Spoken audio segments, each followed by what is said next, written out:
بسم الله الرحمن الرحيم تبارك الذي بيده الملك وهو على كل شيء قدير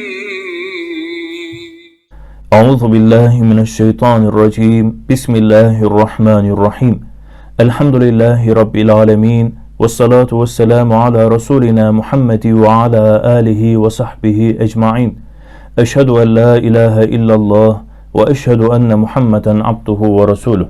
Değerli kardeşlerim, Mülk suresinin 12. ayetinde kalmıştık. Allah şöyle buyuruyordu: İnnellezîne yahşevne rabbehum bil gaybi.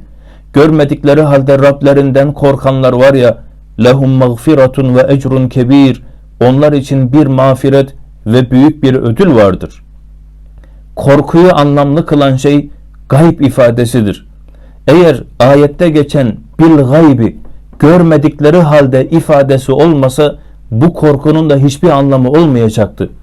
Zira eğer Allah görünseydi istisnasız bütün insanlar Allah'ın azameti ve gücü karşısında boyun eğip teslim olurlardı. Kimse saygıda zerre kadar kusur edemezdi. Şu yeryüzünde tek bir insanın günah işlediğini göremezdiniz. İnsanların da meleklerden hiçbir farkı kalmazdı. Ama bu sefer de imtihanın bir manası kalmayacaktı. Esas mesele görmeden Allah'a saygı duymak, görür gibi bir hayat yaşamak. Allah buyuruyor ki kim böyle yaparsa, beni görmediği halde, sesimi bizzat işitmediği halde aynen görür ve duyar gibi bana kulluk yaparsa işte onlar için büyük bir ödül ve ecir var.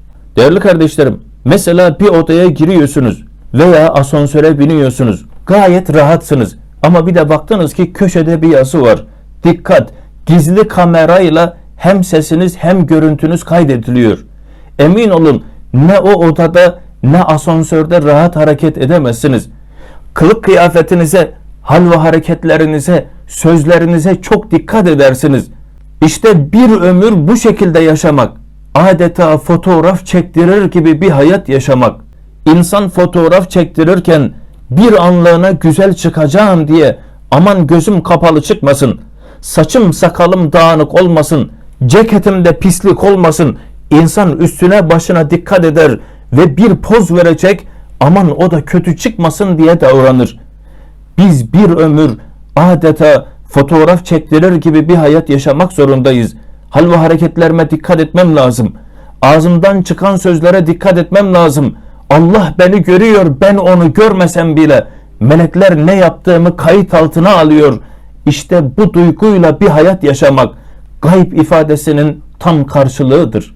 Değerli kardeşlerim, bir insanın müttaki olup olmadığı, ihlaslı olup olmadığı, muhsinlerden olup olmadığı, haşyet sahibi olup olmadığı kimsecikler yokken gayb ortamında belli olur. En gaybi ortam da bir insanın yalnız kaldığı ortamdır. Siz insanların yanında çok beyefendi, çok kaliteli, çok ahlaklı ve edepli birisi olabilirsiniz. Ama sizin ne olduğunuz kimsecikler yokken internetin karşısında belli olur. Herkesin yanında ağır ağır çok güzel bir namaz kılabilirsiniz. İnsanlar sizin namazınıza hayran kalabilir. Ama kimsecikler sizi görmezken kıldığınız namaz sizin ne olduğunuzu ortaya çıkarır. Bir gün Allah Resulü sallallahu aleyhi ve sellem mescitte otururken içeriye bir adam girmiş. Mescidin köşesine geçip namaza durmuş. Allah Resulü aleyhisselam da onu izliyormuş. Adam namaza durmuş ama bir eliyle başlamış sakalıyla oynamaya. Sakalıyla oynuyor, sağa solunu kaşıyor, saçıyla oynuyor. Allah Resulü bu manzara karşısında demiş ki, eğer bu adamın kalbinde haşyet olsaydı, azalarında da haşyet olurdu. Eğer Allah'ı görür gibi bir hayat yaşasaydı, Allah'ın huzurunda durduğu bilincinde olsaydı, onun azaları yerinde dururdu. Allah Resulü sallallahu aleyhi ve sellem sahabelere şöyle demiş: siz Allahu Ekber deyip namaza durduğunuz zaman Allah sizin secde edeceğiniz yere gelir, iki ayağını koyar. Ashab-ı kiram efendilerimiz bu söz karşısında dehşete düşmüşler. Aman Allah'ım demişler, demek ben namaz kılarken Allah benim secde ettiğim yere gelir öyle mi? Ve bu duyguyla öyle bir namaz kılmışlar ki kuşlar onları ağaç zannedip gelip üstlerine konarlarmış. Dün Allah Resulü Aleyhisselam insanlara haşyeti bu şekilde anlatırken, en azından namazda haşyet duyulması gerektiğini öğretirken sahabe bu emir karşısında haşyeti yakalıyordu. Ama aynı hadisleri siz bugünün insanına söylediğiniz zaman adam hemen küstahça çıkıp diyor ki, ya diyor Allah'ın ayağı mı olur? Allah nasıl gelsin oraya? Veya adama anlatıyorsunuz, diyorsunuz ki bak sen kendini namaza veremiyorsun. Allah Resulü demiş ki secde ettiğiniz yere Allah gelir. Bu duyguyla bir namaz kılın. Adam diyor ki bu hadis zayıf mı sahih mi? Sanki hasenini, zayıfını, merdudunu çok iyi biliyor da küstahça dönmüş böyle söylüyor.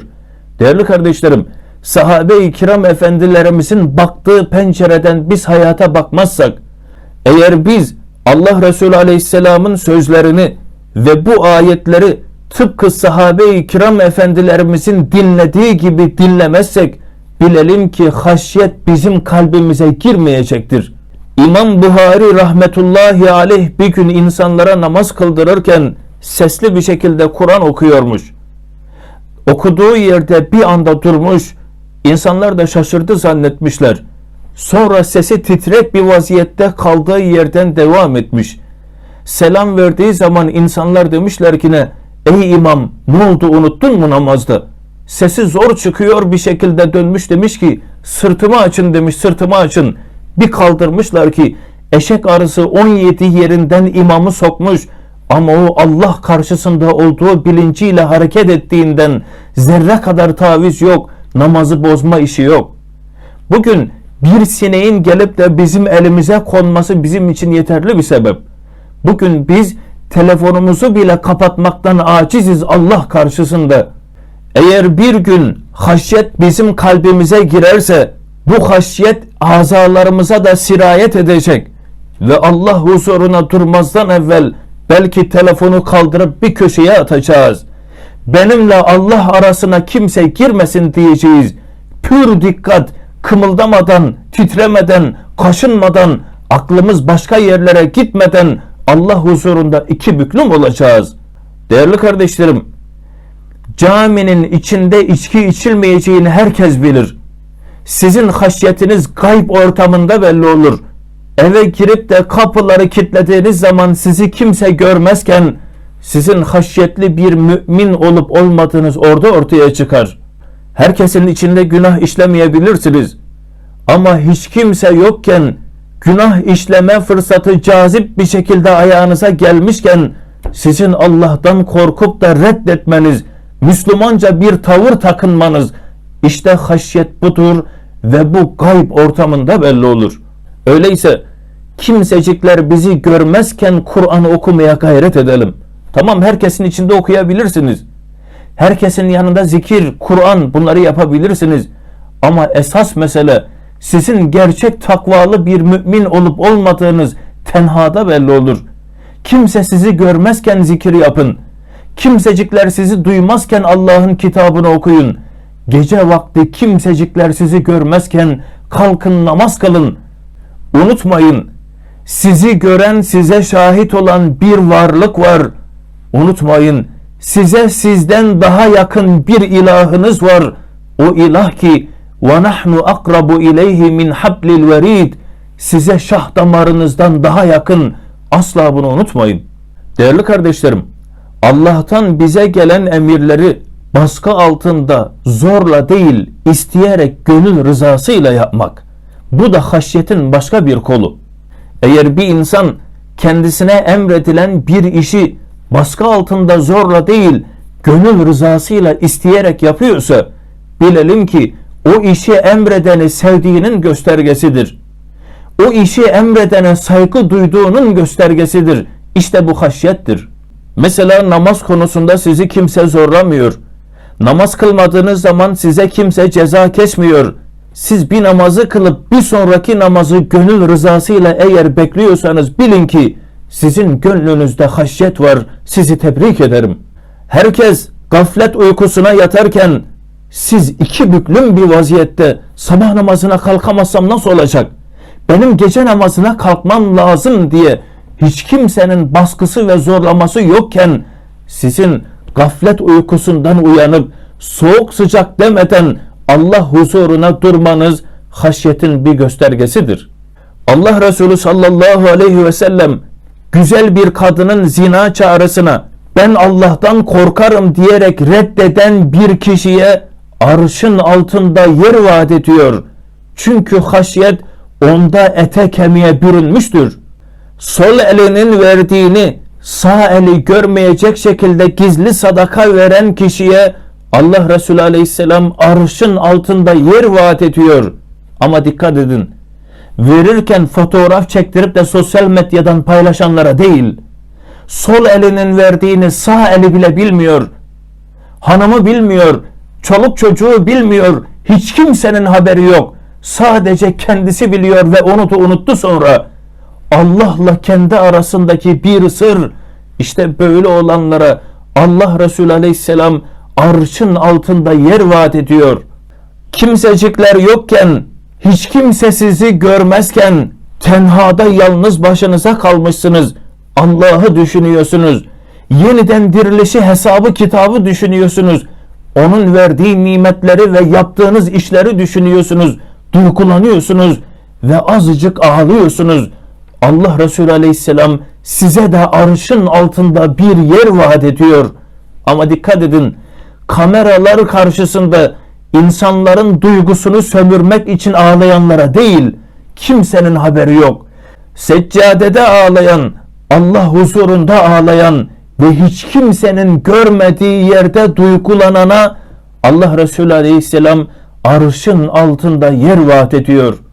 İnnellezîne yahşevne rabbehum bil gaybi, görmediği halde Allah'ı görür gibi bir hayat yaşayanlara lehum mağfiretun, bir mağfiret var, bir bağışlama var. Allah onları pırıl pırıl edecek. Allah onları tertemiz yapacak. Ve ecrun kebir, ve onlar için çok büyük bir ecir var. Onlar için ebedi cennet var. Gözler görmedi, kulaklar duymadı, akıl ve hayalden bile geçemeyecek güzellikte sürprizler diyarını Allah bunlara hazırladı. Allah bir ömür bu duygu ve düşünceyle haşyet sahibi olan kullarından eylesin. Allah bir ömür kendisini görür gibi kulluk yapanlardan eylesin. Peki bu zor mu? Hedefi cennet olanlara asla zor değil. Az gayretle, birazcık dikkatle biz de bu mertebeye ulaşabiliriz. Rabbim haşyet içinde bir hayat yaşayan kullarından eylesin. Velhamdülillahi Rabbil alemin. Lillahi Teala'l Fatiha. Bismillahirrahmanirrahim. Tebârekellezî biyedihil mulk